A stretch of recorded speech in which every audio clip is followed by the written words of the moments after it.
Hello, si Steve Lupo ng Rizal Underground bumabati sa inyo magmula sa White Beach, Puerto Galera. Sabado nights mag-iimik, harurot sa wheel sabay. Welcome to the Puerto Galera episode of Sabado Nights Live. Ako po ang inyong host, Steve Lu of the Rizal Underground, welcoming you to beautiful White Beach, Puerto Galera. Kaibigan, Sabado nights agad i-toast na natin. Sabado nights. This Puerto Galera episode is brought to you by the ANC Plus Group of Companies and the Peugeot Traveler Premium, an invitation to upscale travel. Please test drive a brand new Peugeot Traveler van at your nearest ANC Plus Group of Companies dealership. Madalas ako napupunta dito magmula pa nung late 80s. And I discovered na there's a rich musical heritage amongst the locals here, surprisingly. And this is where I first had a glimpse of a beach concert, which I fell in love with, at paulit-ulit na ako nagbalik dito sa Puerto Galera. So join me in this episode and discover Puerto Galera. Dito po sa Part 1, makakausap natin ang mga OGs ng Puerto Galera. Uumpisahan na po natin nung pinuntahan po natin sa Calau's Place ang aking kaibigan na si Mr. Kido Calao, the original party boy of Puerto Galera. Pasok! Alright, ladies and gentlemen, kasama natin si Mr. Kido Calao dito sa Calau's Place. Where else? Puerto Galera. Yan ang original party boy ng Puerto Galera. Nag-umpisa dito early 80s, may dumadating na, may party na, nagpa-party na. Right. Meron na. Oo, di ba? May tugtugan na. Early May 80s. jamming lang. Meron na. Teka muna. First question. Kailan ka lumipat ng Dito, Puerto Galera? 79. Ano nangyari doon? I mean, you knew you had the property and you just checked it out and forgot to leave, gano'n? The burnout na yon, Manila eh. Ano mo naman? Right. Dumaan tayo ng Marisalo. I see. Di ba? Tapos, siyempre, tapos 9 to 5. Right. Ang tawag doon refugee from the city. Okay. May pwesto kami dito dito na lang, di ba? Right. May caretaker's house dati ito, maliit na kubo. Ito. Right here where we are. Oo. Right, okay. So, may pathway, gano'n. Those times talagang Very rough. Ang pagubat. Gubat pa rin Kaya ako naman gustong kausapin si Kido. Tungkol nga doon sa well-renowned full moon parties dito sa Puerto Galera.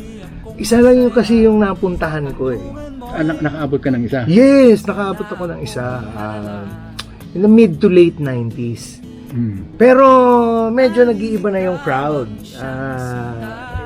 Nandito si Pepe Smith noon.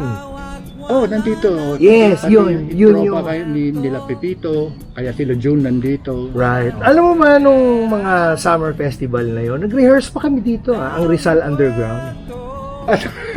May picture ako. Okay, May post ko. Sige. Okay, you moved in 1970. Do you move in 1979 or 79. right? And you built a house, I suppose. Slowly. Yeah. Continuous construction until 1983. Mula doon hindi na ako nagdagdag. What you see here was existing in 1983. Wow. Wala na. It's still so beautiful. Ang hirap i-describe itong haven na to I'm sure a lot of guys already know, no? Alam mo, actually, alam ko hanggang ngayon, nagpa-party pa rin dito. Meron pa. Meron pa rin party. Wala. Right. So, and there's a new generation of fans of Calau's Place. That's true. Iba, siyempre umiiba yung yung crowd no? Even pero yung tugtugan umiiba rin. Right. Dahil iba na yung crowd. Right. Yung full moon namin until from 91 to 2001. And minsan kung maganda ang summer, every month yun. So, every month meron. Talagang bugbog, talagang, pero sulit, Mga locals at saka marami pang Marami pang turista nun talaga. Do you remember the first ever 1991? Do you remember? Take us back, please. Hindi ko masabi exactly, pero parang talagang yun ang lumabas na total summer, full moon, Right. may tao. Right. Di tugtugan na at saka Sino yung unang tumugtog noon? ay, hindi ko na maalala mga pero kasi Vague ba? Vague? okay. Ang alam ko yung what I remember is yung early 90s ganon. Sila Sammy nandito. Sammy Asuncion of Spy. Sammy Asuncion, si Rolly, Coco Jam, Alright. si Chikoy. Chikoy of the Jerks. Yan. Minsan Putres ka. So Yes. varied ano rin. right. Pero Minsan si Stephen Lu. Minsan lang. and also there were a few years si Willie Filona would come. right. So iba naman yung tugtugan ni Willie. So talagang varied, for all your moods meron kang pwedeng pakinggan na live, no. Correct. Si Kido, hindi nyo nalalaman, ay jumajam din yan, syempre. He plays the flute. Yes, so we have been so many times on the same stage. And of course, kasama rin niya sila, those people that we mentioned earlier.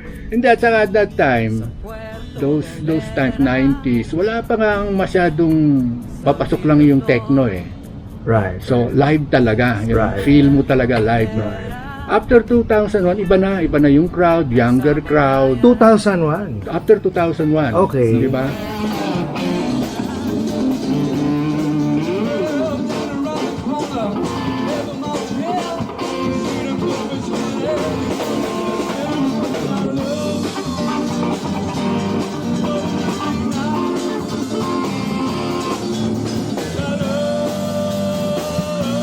So, ano yung pinaka-most memorable sa iyo? I cannot single out kasi ang dami okay. maraming Right, at saka all of them at that time isipin mo summer, full moon, Right. party, tugtog, tequila. Siyempre, how can you miss, no? So, paano yung mga... It's all guests only? Before ganon, that's how it started. Tapos when we decided to sell tickets para sa konting gastos na Yes, sa yes. banda lang, di ba? You have to Right, pay them. Magkano ang ticket nun? 100 pesos. Okay. May beer ka pa. May beer na yun. Yung parking fee, wala bang parking fee? Wala pang party. Yung bangka. Basta nakatraka yung mga bangka doon and people would also come through The front door. the front gate, no? Front gate, yes. This is the Puerto Galera's most iconic wooden pier. Kasama natin si Kido Kalaw dito. So, ganyan. Dito nakaparada yung mga Yung mga bangka, pasok dito sa loob. and then pasok sila doon. Ayun, no? We had to advertise in Puerto. So ang crowd namin is you had a crowd from Sabang and a crowd from White Beach. Right. Papasok yan ng bangka galing dyan, Right. Water taxi. yung wooden bangka. Right. Tapos sunset may tugtugan na. So ang music dito ang stage nakabukas yan.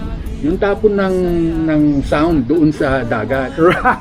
So papasok pa lang naririnig mo na. Okay. So parang Umuuga-uga na yung bangka. yun ang stage. Nakabukas yan. Right. So, di yung sound papunta doon sa Oo. yan. So, dito yung bar. Ito yung bar. Bar sa baba. So, lahat ng tao nakatambay dito.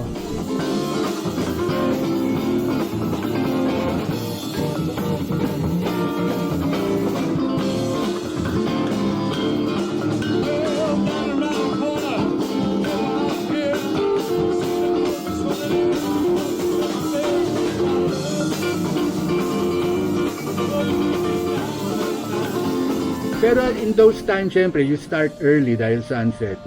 Hindi ka naman aabutin ng matagal. Hindi ngayon because like after that, I would have certain events here. When techno came in, iba na talaga. DJ culture. DJ at saka ang oras nila iba. Okay. Okay. Hindi ba? Kasi kung tutugtog ka, after 3 sets, burnout ka na. Oh, Di ba? tama, Live tama, yun eh. tama, tama. Eh, ang DJ maski na 12 hours, todo pwede. So, iba, wala naman nagrereklamo mga neighbors. ay wala naman after the fact na dahil tapos na. Actually, napakatahimik dito, napaka-serene. Maraming ako nabalitaan na mga episodes dyan sa iconic mong di ba? Under the light of the silvery moon. Hindi na natin pag-usapan yun, but you will see for yourself. Tapos nararamdaman ko dito, may recording setup ka pa, di ba? Up to now, I record live. Right. Live ha, hindi, siyempre live yun. Pero recording. Right, I'm right. set up for that. Pag-usapan naman natin yung Kido, music dito sa Puerto Galera. Bakit ang lalim ng heritage ng music dito sa Puerto Galera? As a matter of fact, there's a new breed of musician Yeah. na magagaling, na local, which is unbelievable. Yung mga anak nung mga Coco Band. Oh, yeah. Ayan! Sila Joven. Sila Joven, Yan. Would you consider yourself as a pioneer in bringing good taste in music? Si Pino Fernandez Si Pino. is also a familiar face dito sa Calau's Place. June Lupito and Baba once were your residents, di ba? Oh, Yeah. So doon ako na-impress yung musical heritage ng Puerto Galera. I don't know. I know for a fact na si Rolly Maligad ay tumira dito ng matagal. Actually, dito ko rin na-encounter si Rolly Maligad.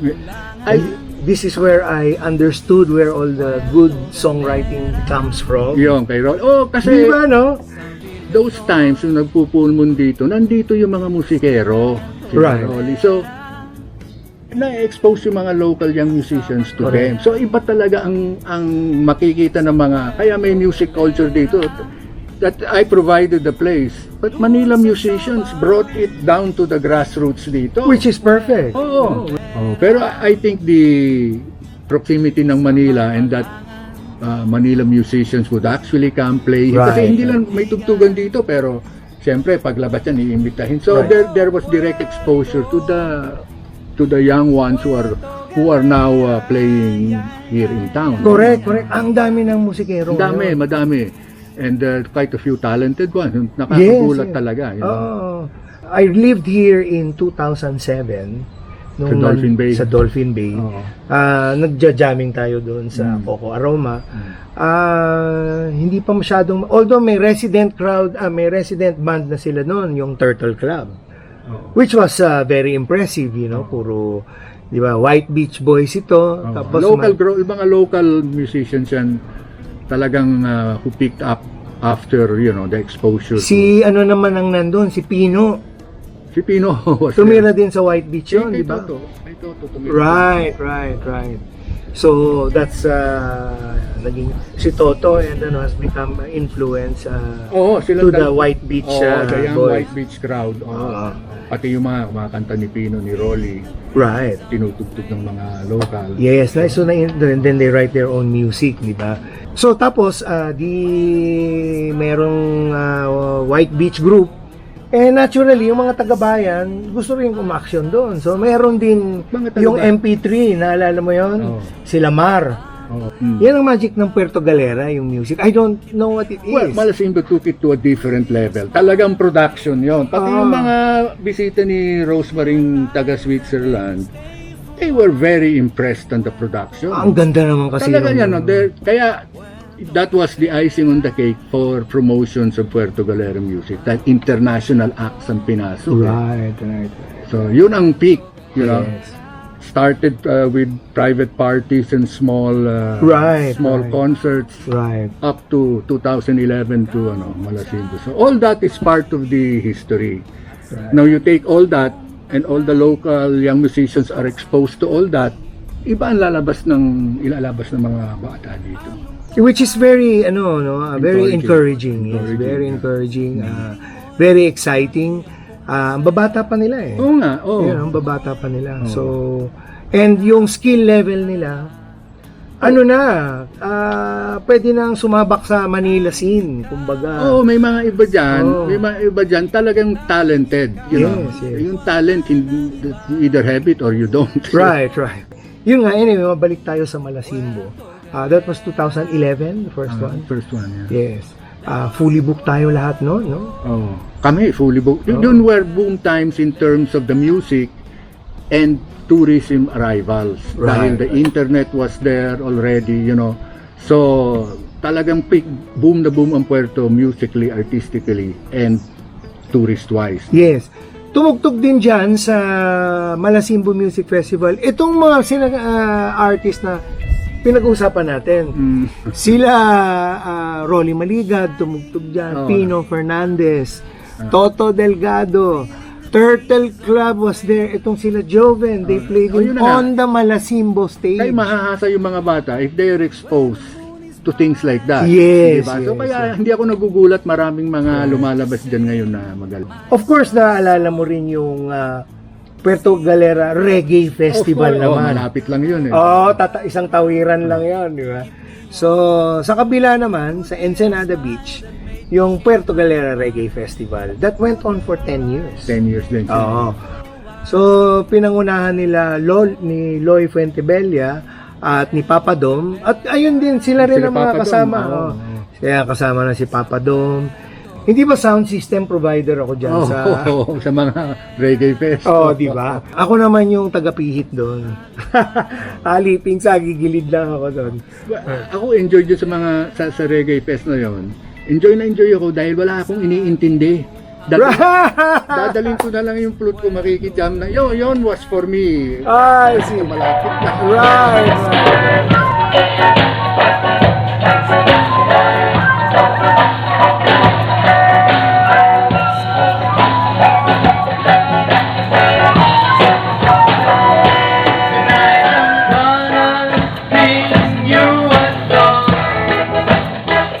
Yung reggae festival.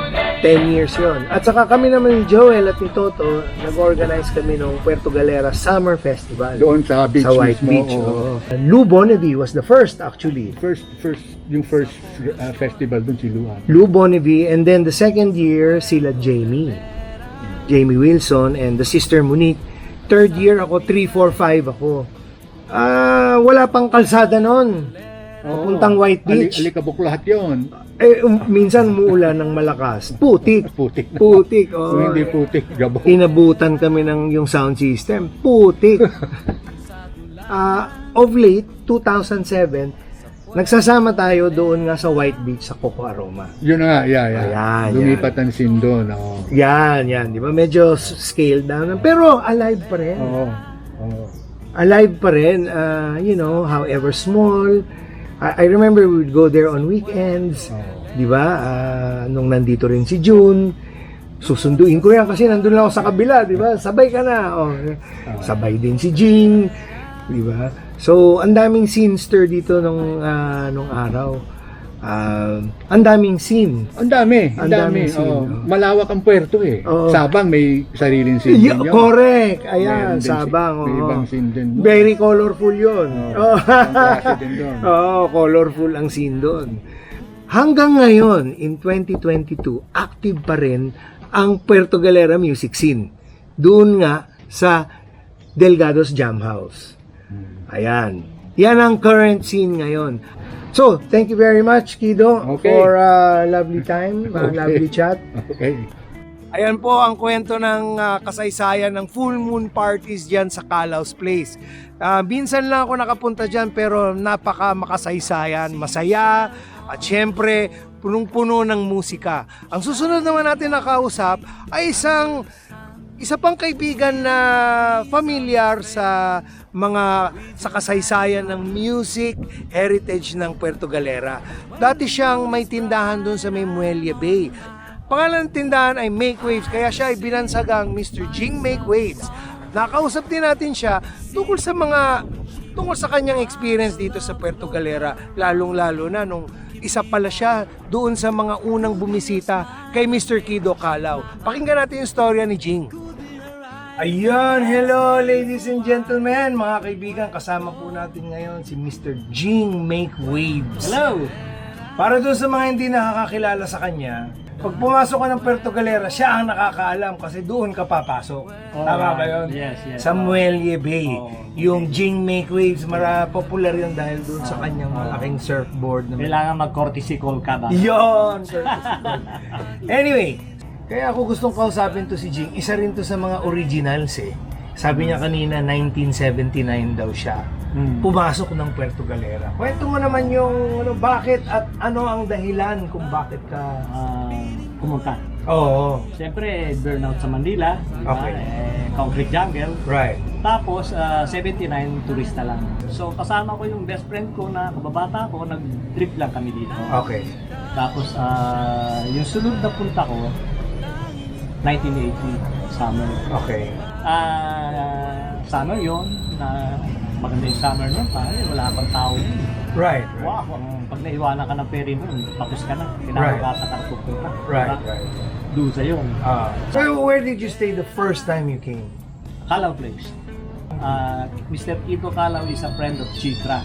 Okay. So, from Chitra, doon kami You were introduced. Yeah. Meron yan, as in, may Apple's Hat, may kay Catherine na dito sa bayan.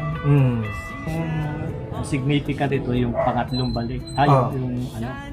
That June. Oh, that's June. June 1980. Yes. So, ano nangyari nung June 1980? Dala ko na yung rep ko.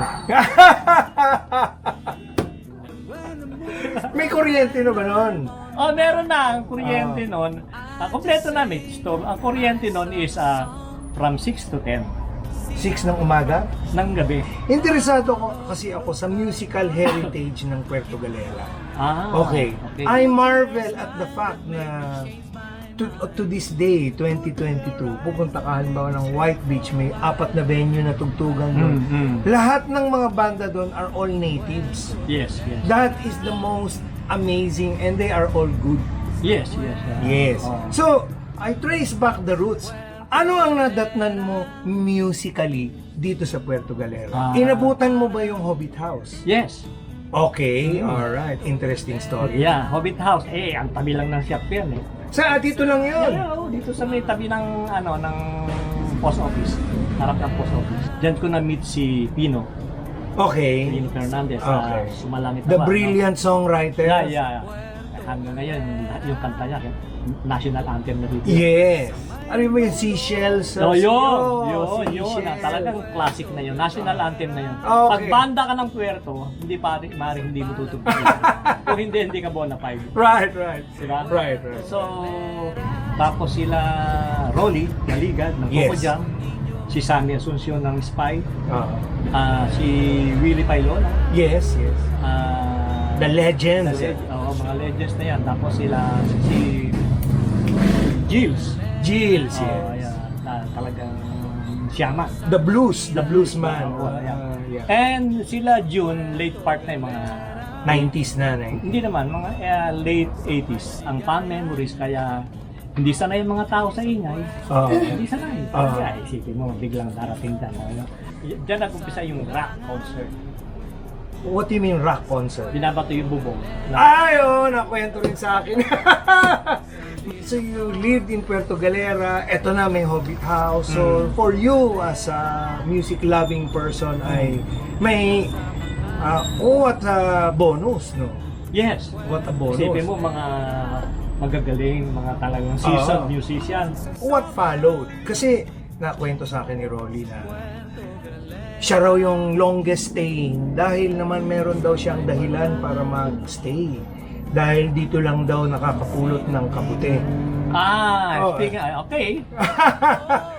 Dito nga lang meron, and then ang source dito lang sa Balite, kapag yung Apple's Hat. Ayun! May mga 6 na baka dyan. One time, dyan nakatira si Rolly dati. Straight to the source. Sa bahay ni Utazu. After Hobbit House, ano naging music scene sa Puerto Galera? Hobbit House nag-transfer sa Laguna, Bigla Laguna. Okay, alright. Doon nalipat ang Hobbit House. tumutugtog pa rin sila, Sammy, Rolly. Sila pa rin, all-star cast. Wala nang rock concert.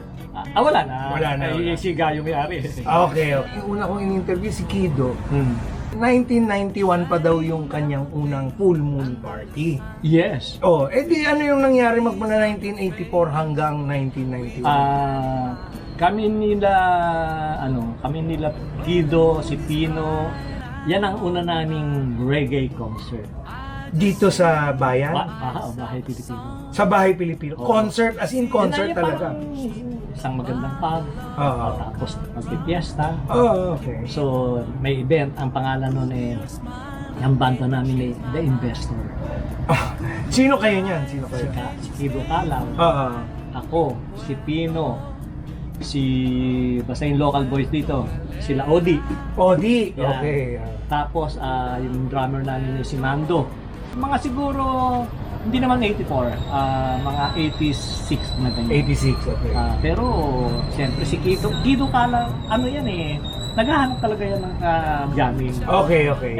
Siyempre, alaga niya si Pino, best bahista niya yan. Okay. Ang may incident, talagang first major concert namin, major concert Dito ng Pilipinoy, ano ba pangalan? Bahay Pilipino. Bahay Pilipino. The first major event. Ang title, Make Waves at Calao Place. Okay. Make Waves at Calao Place. Okay. Production na yan Production. So natuloy. Ang daming tao, nagpipiesta Full pack yung venue. Talagang, ang isa nakakatawa dyan, reggae concert Isa lang yung kanta naming alam na reggae. Knock on Heaven's Door. Knocking on the reggae version. Pero 4 na beses namin tinugtog. So, isa ka sa mga unang mga production dito. Okay. Kaya Make Waves at Calao Place. Okay. So, problem siyempre, labas na to, outdoor na Wala kaming stage. Okay. Pero ang ganda ng by the bay. May connection sa munisipyo. May connection diba? Pinahiram sa amin yung truck ng basura. Okay.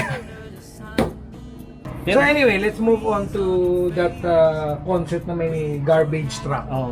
Sila Odi, mga sumisibol na bata, nagsilabasan na. Basta yung local boys. Yung mga anak-anakan nila. Hindi, si Odi. Sila Odi, okay. Nagsilabasan na. Sila Dang, okay. Yan yung mga talaga. The natives. The natives. The natives have finally awoken. Hindi na sila resistant. Sila Melo. Kuklot. Yan. Yan talagang, na yan, that was the best time ng Puerto Galera. Okay, so yun yung roots ng... Roots! Kasi si Dang, si Odi, malayo na rin ang narating yan sa music, di ba? Mga tata na yan. This went on every year siguro from 1986 to 1991. May fiesta. At eto na yung full moon party, kasama ka rin doon. Oo naman. Okay. Hindi ako kasama. Pangalan ng niya, Cool Lagoon. Cool Lagoon. Hindi na Make Waves at Calao. Hindi na. Overreaching na yun. Cool Lagoon na. Kanya ng lugar Sino ang mga tumugtog nun? Sa Urban. Siyempre ang original lagi dyan, Jun Lupito with Coco Jam. Right. Spy. Tapos Willie Pailona.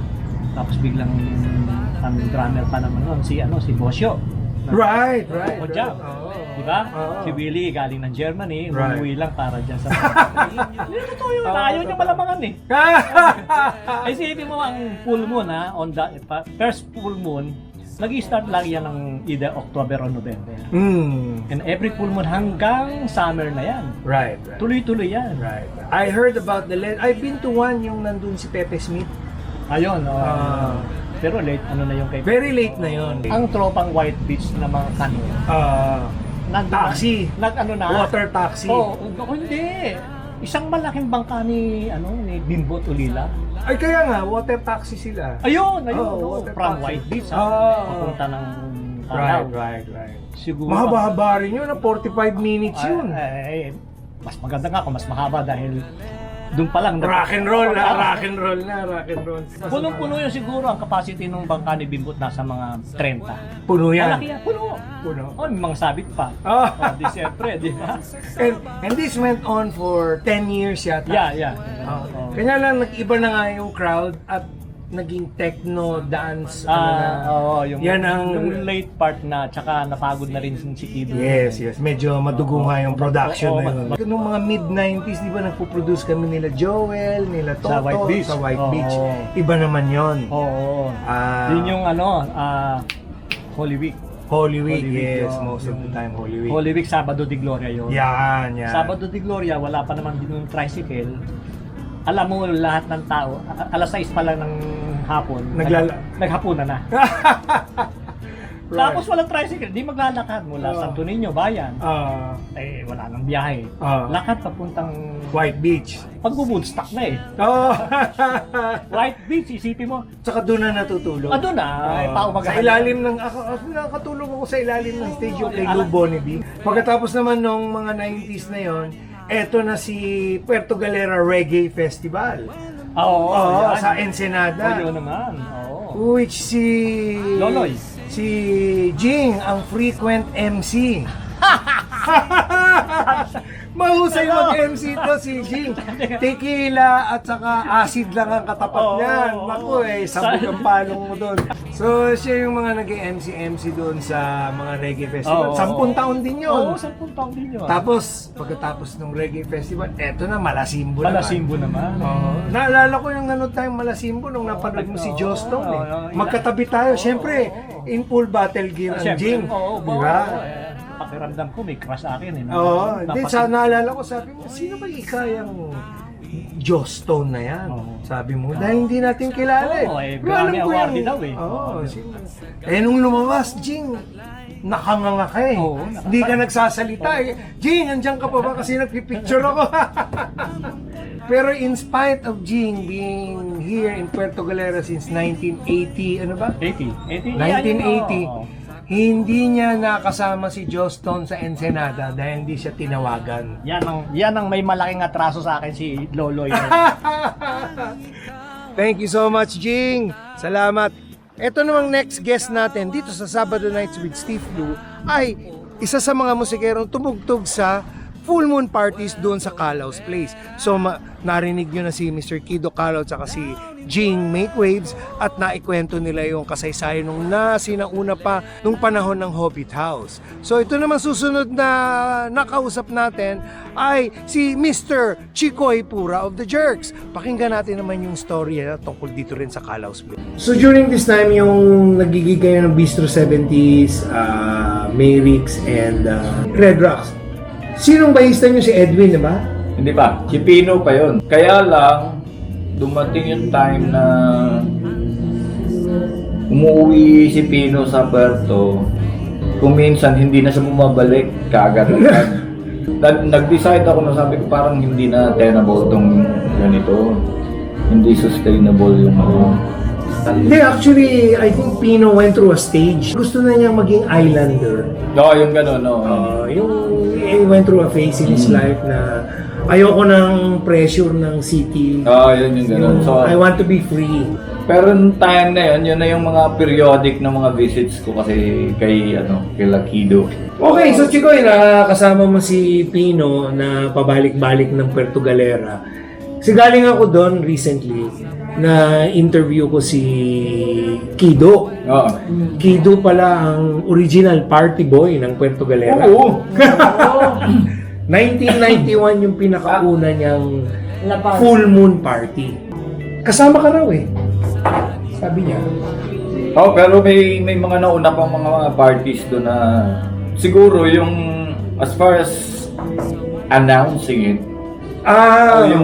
Yung may formal announcement formal announcement na sinasabing may concert, full moon concert, something like that, yung ganon sa Cool Lagoon. Yes. Yun yung ganon. Si Pino kasi laging nakikipagkwentuhan kay Kido. Si Gilles is also a regular. Pero sila Jill, si Willie Filona. Willie Filona. Ano sila? regular silang nagbabakasyon doon. Yes. I have a standing invitation for so long na pumunta ron na nangyari lang yata nung 1991, something like that. Invitation from Kido? Oo, na pumunta ron. Teka Pero muna. actually, si Pino nagsasabi sa akin. Pero ako, matagal ako mag-decide eh. Matagal ako mag-decide na, lalo na yung mga out of town na napa-oo ako. Si ano yata, kasama yata si Lubito. At that time, nakatira yata si Jun dun sa kay Kido. Yes. Silang dalawa ni Baba. Yung banda nun, si Kido, saxophone, flute. Right. Tapos, ang invitasyon hindi mo kailangan magdala ng gitara, may gamit dito. Yes. Si Pino nandun. Si Pino ang actually ang nagdala sa iyo doon. Oo. Okay. At So, that- you went to visit and it was a full moon party. It must have been one hell of a party. Yes, and Kido was very nice to me. And, He's very nice The guy. whole family actually.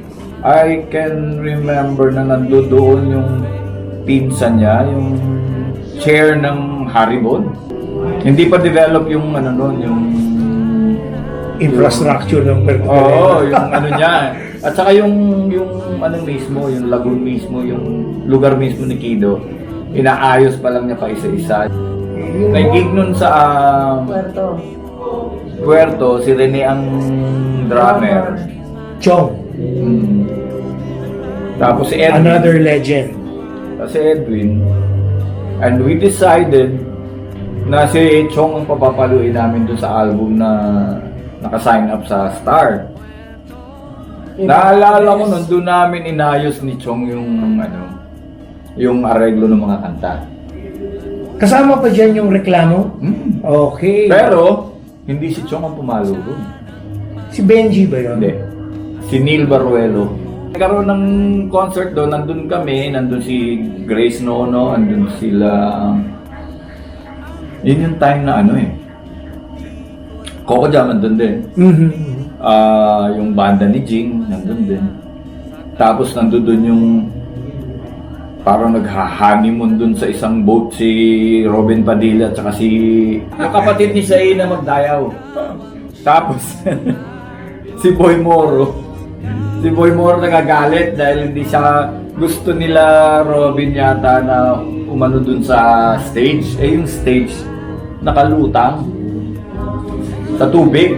Facing the muelle, saka yung store ni Jean. Wala ako niyan, pero I know. Pero anyway, yun yung na gustong tumabi ni Robin doon na tumakit sa stage or whatever. Yung ganun. Kaso, punong-puno na yung stage, baka mag-tilt yung stage. Right. Di hulog lahat ng tao. Right. Noong time na yun, stranded kami for several days. May Kasi bagyo? may bagyo.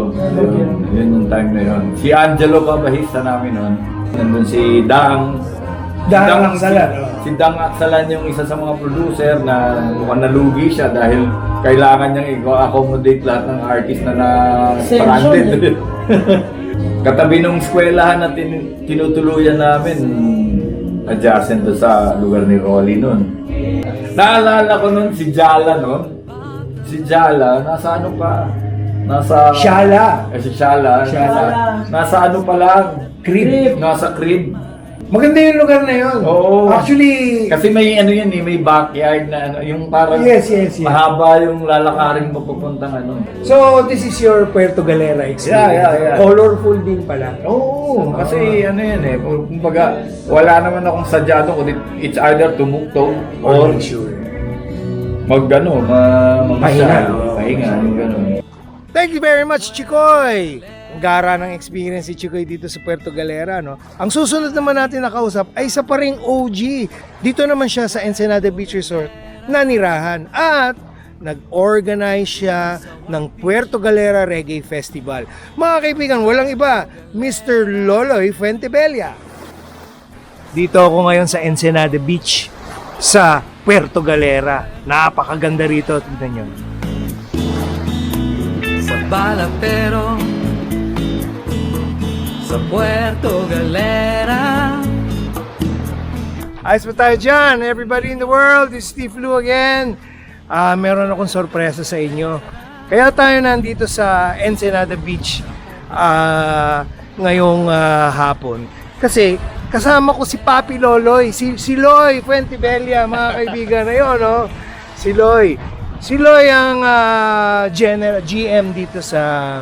No, si Christian GM, asawa ko. Yung asawa si Christian. Ako, resort manager lang ako. Resort manager si ng bagong S Hotel. Ayan siya sa likod. Soon come. Coming soon. Dating Ensenada Beach yan. Ensenada Beach has been an old haunt. Kung hindi nyo natatanong, dito, magmula 2003 pa, may music festival na dito. Ang tawag ay the Puerto Galera Reggae Festival. Pinangunahan yan ni Loy. Tama ba, Loy? Ayun. Kailan ba yung una? 2003. 2003. So, Loy, 2003, paano mong naisipan na gumawa ng Reggae Fest dito sa Ensenada Beach? Yeah. Almost 20 years na pala yan, ano? 2003. Yes. Naalala ko lang yun. Coco Jam, si Rolly, kaibigan ko, Jun Lopito, and then andyan na rin sila Domeng, Gladys Soul. And nag-usap kami na... When you say Domeng, si Papa Dom. Papa Dom of Tropical Depression, man. So, siya actually nag-open up. Loy, ba't di tayo gawa ng reggae place sa Puerto Galera? Oo ba? Right. So, Because you're a big fan of reggae, dahil dati may bar ka na sa Ermita, di ba? Yeah, a long time ago, na we featured reggae music. One of the first bars sa Manila na nagpatugtog ng reggae music all night, everywhere. Anong pangalan nitong lugar na to? Bistro Hip Hop. Bistro Hip Hop. Very, very popular amongst the in crowd. Long time ago. Right. Not to mention, si Loy is the original Ascals. Isa yan sa mga pinadala sa ibang bansa para makipag-compete. Representing the Philippine flag. Wala pa yung Ascals noon. So from 1973, paano kang napunta dito sa Puerto Galera? First, I got married to Christy. Yun ang importante, kundi hindi ako makakapunta dito. Kasi that time, meron siyang business na parang handicraft, local product. I'm quite familiar with that. And then she was selling to Coco Beach. So that was the place we were going, the first big place in Puerto Galera. So she was supplying them, and then nagkaroon kami tindahan doon. Teka muna. Sa Puerto Galera, sa Coco Beach, nagtayo ka rin ng bar dyan. At nagkaroon din ng tugtugan dyan. Yeah, exactly, with Joey Smith. Joey, the Rizal Underground. Tumutug dyan. Underground, of course. Diba? Anyways, lahat ng pupuntahan ko yata may tugtugan. Oo nga. So lahat ng party scene sa Manila, pinagdaanan ni Loloy. Pati dito sa Puerto Galera. At nung bandang huli nga, noong 2003, nag-decide na nga siya in partnership with Papa Dom, the late great Papa Dom, ang kaibigan natin ng Tropical Depression, ay nag-produce na kayo dito sa Ensenada Beach. So after that, kung paano kayo napunta dito sa Ensenada? Ensenada we started 2000. Okay. Year 2000. Okay. But before that, sa Coco Beach nga kami. Right. And then while in Coco Beach, si Christy naman working separate sa Ensenada na sales manager in Manila office. I see. Hanggang we took over yung in-offer na ng owners na to run it. So, nung year 2000, si Christy took over the GM and president and CEO of Ensenada Beach. So, magmula nung lumipat sila Loy dito, lagi na kami nagpupunta dito. Dito na yata lumaki yung mga kids ko. Oh yeah, together with my kid. Together with si Angel. Angel. Ka-age group sila. Anyway, so 2000, lumipat kayo dito sa Ensenada. And up 2003, in-invite ka ni Papa Dom na mag-partnership kayo. Pinroduce nyo yung unang-unang Puerto Galera Reggae Festival. Kwento mo naman sa amin yung nangyari doon. Sino yung mga tumugtog? Wala sila Tropical Depression, Coco Jam, Hemp Republic, Scarlet, Visitor Brown Beat All Stars pa sila noon. Coffee Break Island, Coffee Break Island, Rabadab, and of course, most especially, maraming local artists. yes, and the local art. Laging merong local artists. Ilang years ba ang takbo ng ano? 10 years after the stop ng last 2013.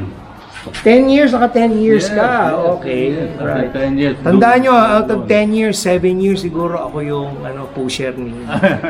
pusher, tagatulak ng knobs. Sound system. Lights, Right. engineers, yan.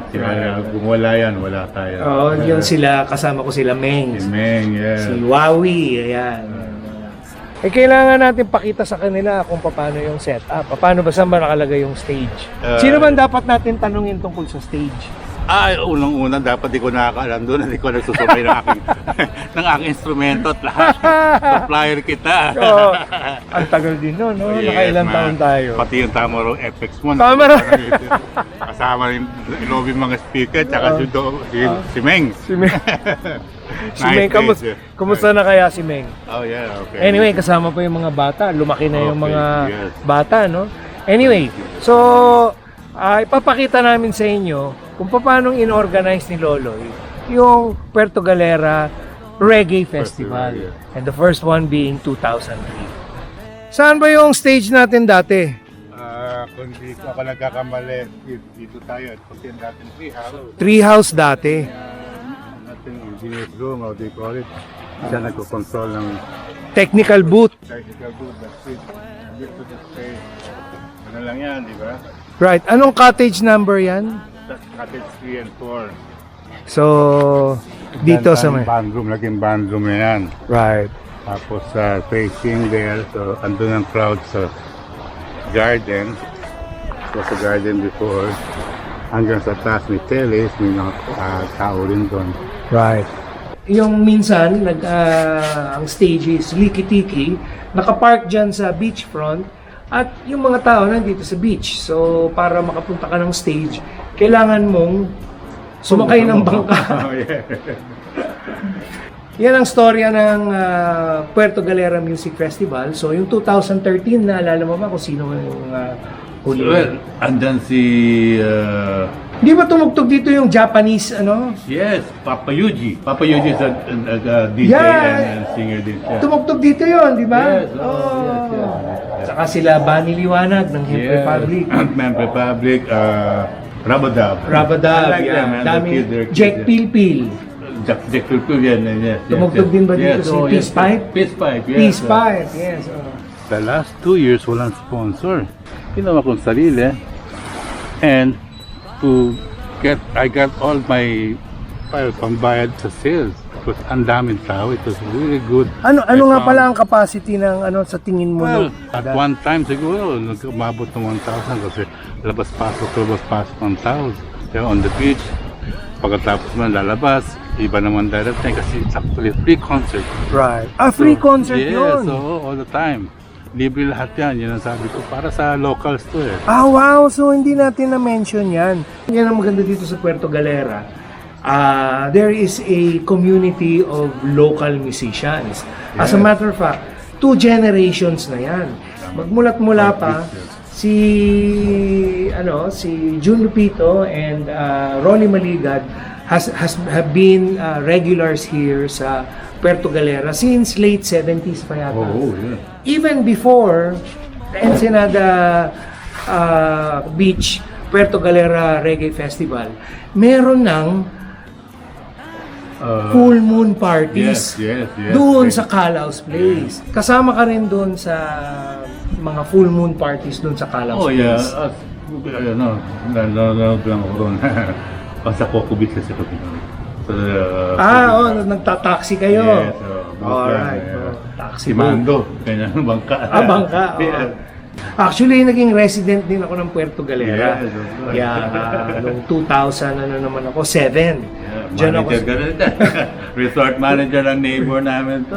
Dolphin Bay, yes. So, bumibisita dito noon sila Miro and Hubert Daboville. Yes. At nanonood sila. Siguro na-inspire din silang mag-produce ng Yes, susunod sila naman nagkaroon. Malasimbo, Yes, di ba? exactly, yes. So, yung party scene dito sa sa Puerto Galera, maagang nag-umpisa. Umpisa nga yan doon sa Dito. Calau's Place. Tapos, sinundan ng... hindi, doon sa White Beach, White Beach, nagpo-produce yes, kami yes, ng yes, mga yes. music Yes, festival yes, doon. yes, And summer. beach football. Yes. Again, si Coach Loy Fuentebella ang ano natin sa beach football doon. Organizer natin. So, nag-organize din tayo ng Puerto Galera Music Meantime, Festival. Bigger concerts yon, gated yon. And then, the third wave came with Puerto Galera Reggae Festival staged here in Ensenada Beach. And we are talking to the producer, Mr. Loy Fuentebella. And sa ngayon, alive pa rin ang music scene. Makikita nyo naman yan doon sa pag-feature ko sa White Beach kay Toto Delgado. Yun. Sa Delgado's Jam House. Yan ang ngayon. Yan ang place ngayong ano. Maano rin natin, makakausap din natin si Toto tungkol dyan sa... Kasi nakasama rin niya si Sammy Asuncion of Spy and Rolly Maligado of Coco Jam. These are the legends of Puerto Galera. Willie Pailona. Willie Pailona. Nasa Germany ngayon. Nasa Germany na ngayon. Yes. Unique destination in terms of musical heritage. Yes, exactly. Ang dami dito. Lahat ng mga tao dito magaling kumanta. Mga local bands, reggae, o kahit Hanggang ngayon, no? Hanggang ngayon, ang daming mga local musicians na na-impluensyahan nung mga ano na ngayon, mga bata pa sila, pinanonood nila. Yung mga nagpupunta dito siguro yon, no? Yung mga bata pa na mga taga-bayan na nanonood ng, uy, may tugtugan ga dun sa Ensenada. punta tayo. Thank you so much, Loloy Fuentebella. Yung narinig niyo yung 10 taon na sunod-sunod ng Puerto Galera Reggae Music Festival dito sa Ensenada Beach Resort. Nakasama rin ako dyan. Ako yung technician. At nakasama din natin dito, of course, none other than the legend, Mr. Papadom Gamboa of Tropical Depression. Ito namang susunod na segment na to, ibabalik natin ang ating food correspondent na si Miss Katia to do some reviews about the food treats here in Puerto Galera. Sa sinandigan. Hey, so we're here at Casa Marco Spices Restaurant. Casa Marco is one of the hotels around here, and they also have a casual cafe on the other side. But today we are trying Spices. They've got Eastern and Western flavors. So I'm looking at the menu now, and I ordered the Singaporean prawn laksa, and Steph has ordered the sukiyaki. Ooh, that satay looks so good. Look at that, it's fully loaded. It's got seafood, egg. I think that's a Japanese style fishbowl. A little unusual, but looks great. And what have we got here? We've got Steph's sukiyaki. Wow, look at that meaty broth. It's really fragrant, full of tofu and veg. Okay, can't wait to eat. Let's eat. Hey. So we finished here at Spices, which according to the menu is an Asian fusion dining experience. And I guess that's pretty accurate because their menu does have Western influences and Asian influences. So my laksa leaved a lot to be desired actually. I was thrown off my game a little bit because I was surprised to find like royal spaghetti, spaghetti in my soup.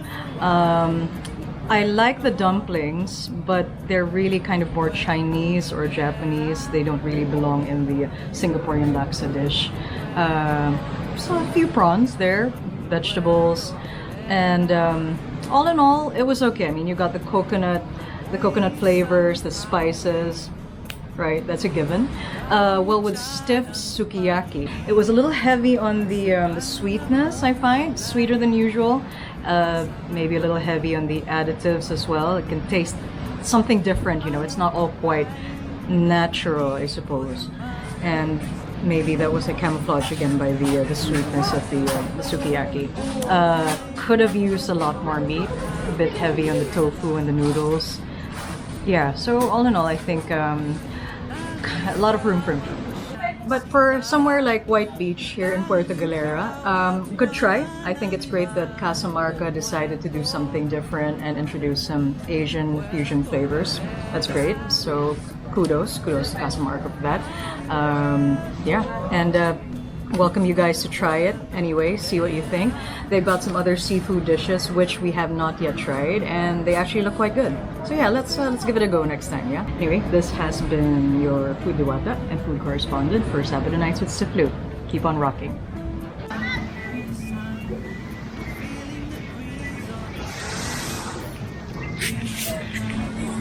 Hey, we are here at Delgado's Resort in Puerto Galera. It's a bit of a foggy, soggy day, but no problem.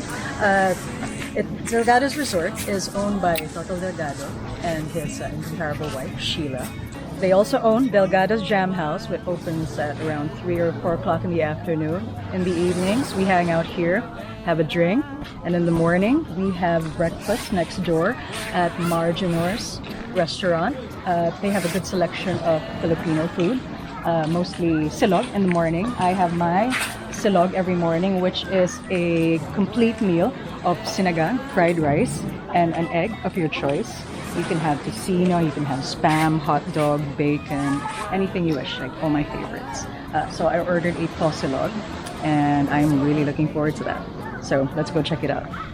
Okay, here's my tosilog, and it comes complete with, as I said, the sinangag, a good heaping portion of tocino, just right for the day, a really nice jammy fried egg, and calamansi and sile.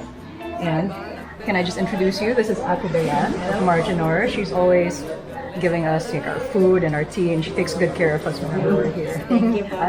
Thank you. Thanks. Okay, let's eat. Stuck in. Man, that was so sarap. So as you can see, I demolished the entire plate of tosilog.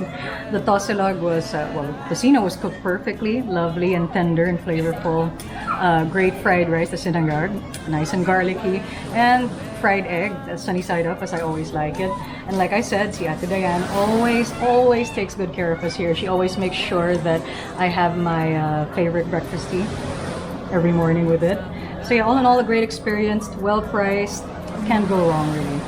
So come to Marginor's when you're here, and if you're staying at Delgado's Resort or any of the resorts here in White Beach. It's a good place to grab a quick filling breakfast.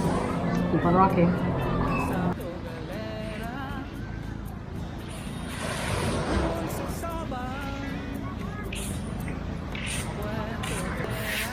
Hey, I'm showing off my Pinilian bag. It's by Yana's Textiles on IG. It's by my friend Tony Rose. So she's got a beautiful selection of these hand-woven, hand-loomed bags, apparel. So you've got tops and dresses and these beautiful wraps that I always bring with me to the beach. I use them as a beach blanket, or I use them as wraps. They're very versatile. And I mean, just look at those designs. They are designed especially by the Itneg or the Tinguian tribes of Abra. And the meanings are very symbolic to them, of community, of family, and of nature, things that are precious and important to them. So I suggest you go check it out. That's Yana's Textiles on IG. Anyway, I'm gonna take this bag with me on our walk, and it's got everything I need for my beach walk. So why don't you come along and join me? Come on, let's go for a walk. So we are here on the very popular White Beach, which is the most popular and the longest beach strip here in the municipality of Puerto Galera. It's got a lot of souvenir shops, food places, a lot of mostly casual dining really, it's good for families. So you've got a nice wide beach here where you can take the kids, they can play in the sand, build sand castles, and you've got plenty of amenities for water sports. You've got the jet skis and all the inflatables there, so you can hire something to do for the day with your friends, your barkada. Yeah, and again, back to the eating places, there's something for everyone, for all the families and the kids. Again, as I said, there's casual dining. Yeah, so we're actually on our way to one of those places, which is a fish and chips place. That's really one of the best. So let's go and have a look. We're here at the Beach Frog and we're going to have some fish and chips. Their fish and chips is probably the best here in Puerto Galera. Steph ordered the, what is this, the empanada Cornish. or the pie? The Cornish pasty. Cornish pasty, which is basically the English version of an empanada. So we'll try that out. It's got a side of mash and vegetables. And of course I ordered the fish and chips. So let's try that out. Wow, I'm just admiring the beautiful view here of the bay here in Puerto Galera. So I'm here at Utopia to have lunch with everyone. And it has a magnificent view, a panoramic view of all the different bays here in Puerto. You have a fantastic view of the magnificent mountainside with the windmills on top and the cloud cover. So you get to see a good deal of the town as well. Take a walk with me. Let's go have a look around. So we're here right now in the restaurant, and we're gonna have lunch by the poolside. But I just wanted to show you, look at Utopia has the most fantastic view on the island. So Utopia is a 4-star resort. You have a few of the suites here, which we've stayed at.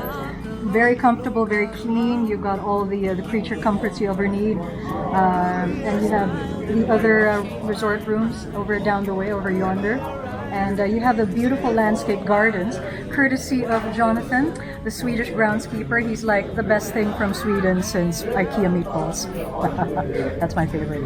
And as you can see, so you've got a fantastic view of the bay again. And you've got boats parked all over the different bays. So I believe this is Muelia Bay over there. So we're gonna have lunch in a bit, and like you to come along and join us. And if you're here in Puerto Galera, do check out Utopia, and hope you have a good stay here. Keep on rocking. Hi. So I ordered the fungi pasta, which is penne. You can see it's got a bit of parmesan cheese. The sauce is very creamy, as expected. It's got a good amount of mushrooms.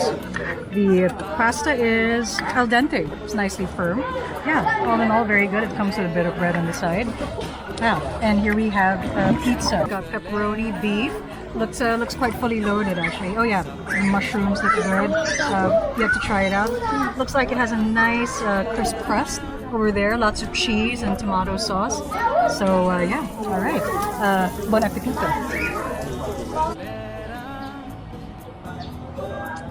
I am absolutely famished and I'm ready to have a nice big burger lunch here at El Capo Smokehouse. Authentic low and slow barbecue, which is just off the main road of White Beach here on San Isidro Main Road.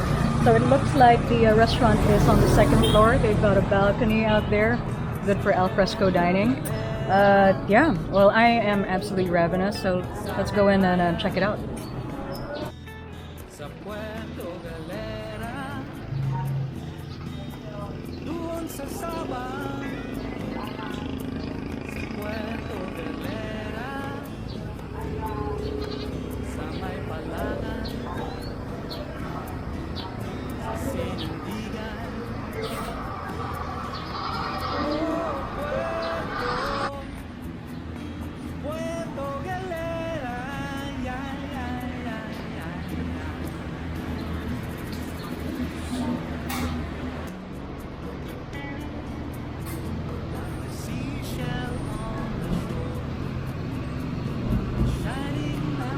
Ready?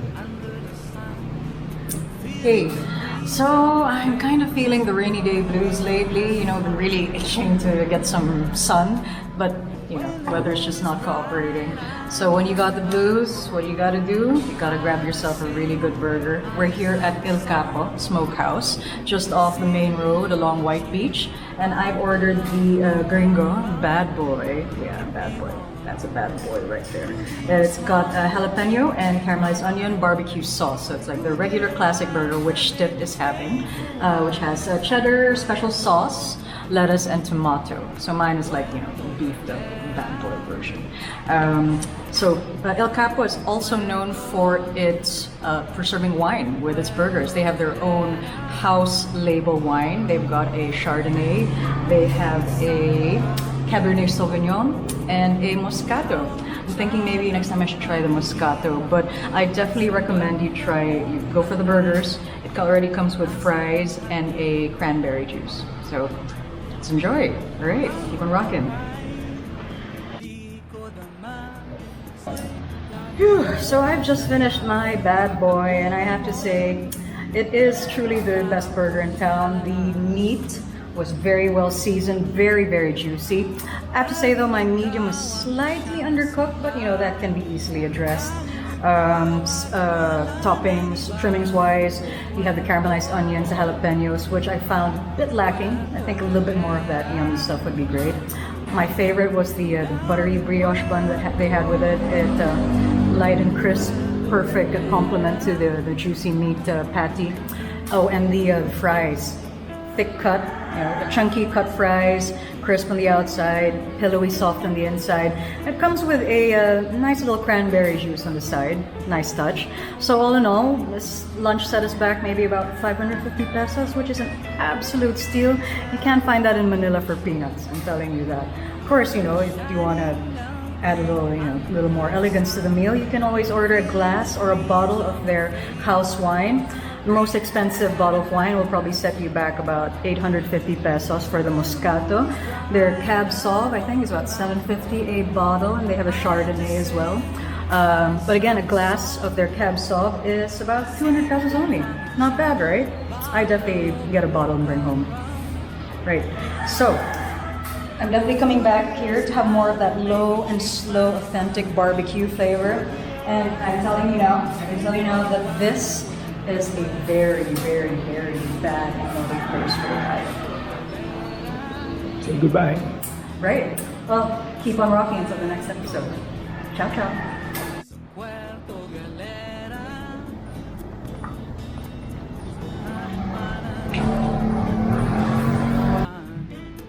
Go. This is the hazelnut, right? Hazelnut gelato. And here I have 3 different flavors of gelatos, the biggest cup. So I have avocado, mixed berries, and vanilla. Verged plain oat vanilla. They've got a lot of fantastic flavors, as you can see, but you know, power outage right now, so you can't see everything, but it looks wonderful and I can't wait to cook it. Ay Toscani gelato. Buon appetito.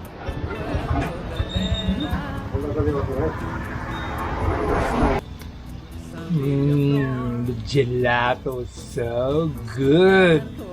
So mouth-watering good.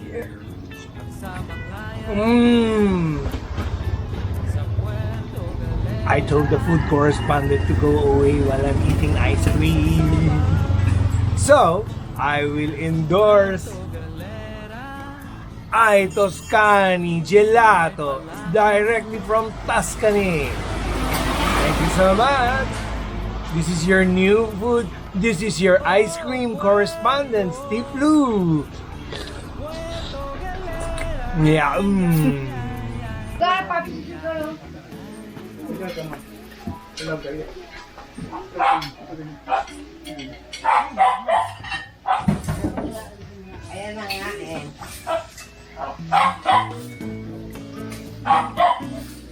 Si Chef Alvin nagpe-preparasyon ng kanyang masterpiece.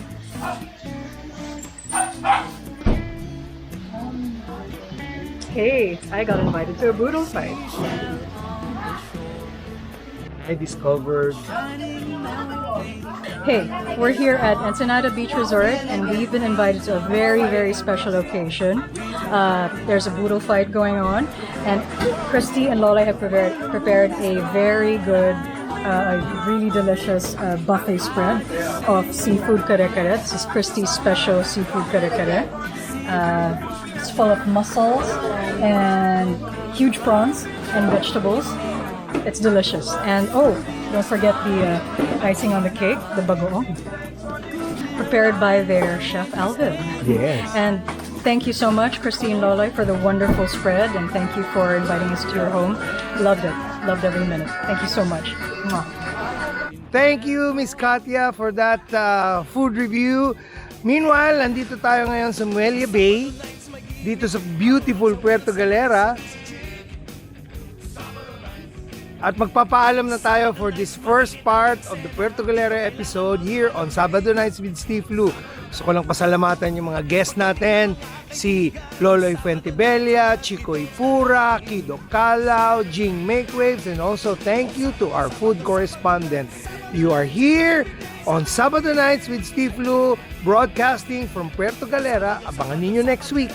Iba na naman ang mga guests natin, mga OGs naman, Toto Delgado, Joel De Vera, Rolly Maligad, and iba-iba pa. So, we hope you enjoyed that episode of Puerto Galera Part 1. Abangan nyo next week ang Part 2 here on Sabado Nights with Steve Lu.